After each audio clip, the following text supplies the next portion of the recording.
क्या हाल है दोस्तों। Welcome to C programming tutorials by learning lad education. और इस ट्यूटोरियल पे हम लोग hash if def, hash if n def और हैश अनडिफ प्री प्रोसेसर डेट टूल्स के बारे में जानेंगे। प्रीवियस वीडियो पे हम लोगों ने कंडीशनल कंपाइलेशन के बारे में सीखा है। हम लोगों ने ये सीखा है कि कैसे हम लोग hash if, hash L if, hash else और हैश एनडिफ मैक्रोज को यूज़ करके कंडीशनल कंपाइलेशन कर सकते हैं। तो उस कंडीशनल कंपाइलेशन को हम लोग इस हैश इफ डिफ और hash if n def macros को यूज़ करके भी कर सकते हैं।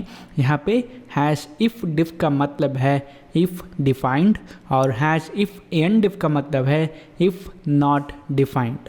हैश इफ डिफ को यूज़ करके हम लोग ये चेक कर सकते हैं कि क्या एक मैक्रो को प्रीवियसली हमारे प्रोग्राम पे कहीं पे डिफ़ाइन किया है या नहीं।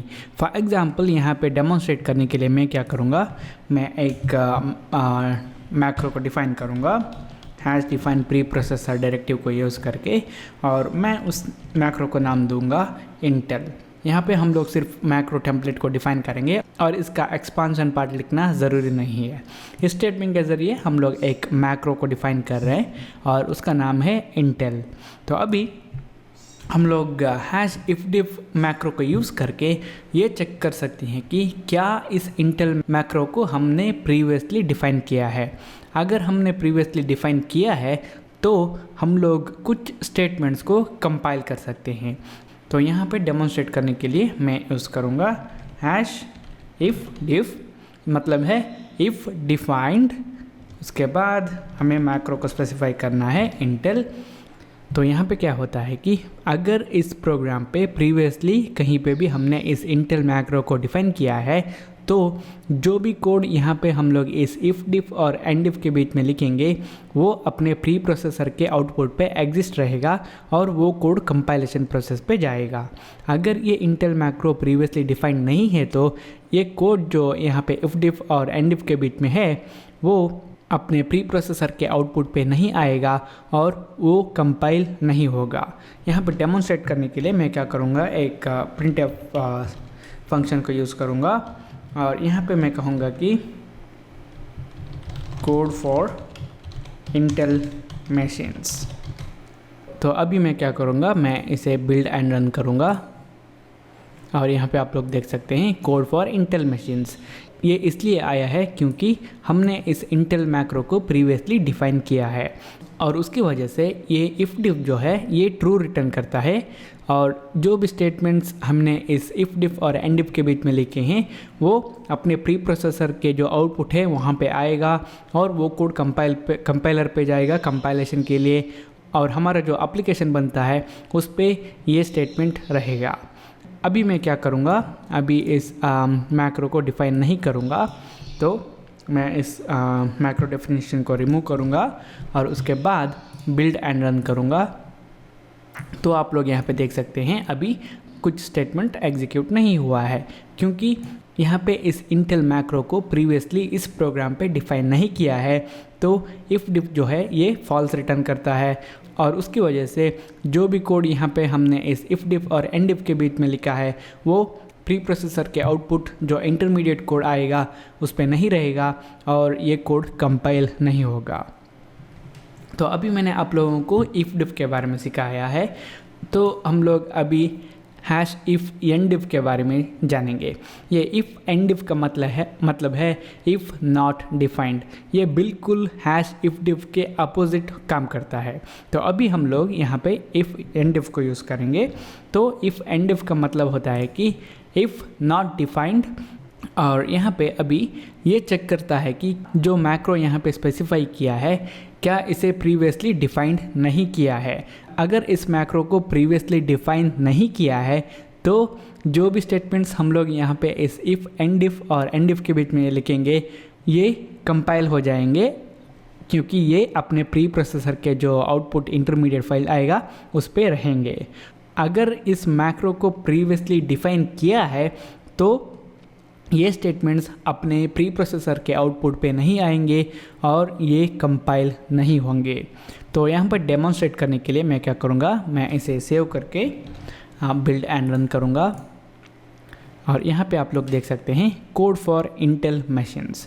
यहाँ पे इस प्रोग्राम पे हमने इंटेल मैक्रो को डिफ़ाइन नहीं किया, उसकी वजह से हैश इफ़ एंड इफ़ ने ट्रू रिटर्न किया और यहाँ पे जो भी स्टेटमेंट्स इफ़ एंड इफ़ और एंड इफ़ के बीच में है वो प्री प्रोसेसर के आउटपुट जो इंटरमीडिएट फाइल है उस पर आया और वो कंपाइल हो गया, और जब हम लोग अपने एप्लीकेशन को रन करेंगे तो ये कोड एग्जीक्यूट हो गया।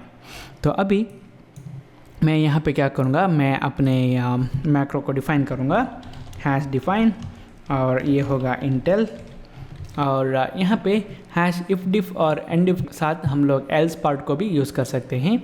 फॉर एग्ज़ाम्पल यहाँ पे हम लोग एक एल्स पार्ट को डाल सकते हैं, एल्स, और यहाँ पे डेमोन्स्ट्रेट करने के लिए मैं एक प्रिंटफ स्टेटमेंट को यूज़ करूँगा, और यहाँ पे मैं कहूँगा कि code for non Intel machines.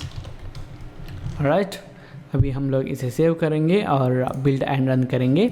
यहाँ पे आप लोग देख सकते हैं हमने इस मैक्रो को डिफ़ाइन किया है, तो एंड इफ जो है ये फॉल्स रिटर्न करेगा और उसकी वजह से एल्स पार्ट के जो कोड है वो कंपाइल हो जाएंगे।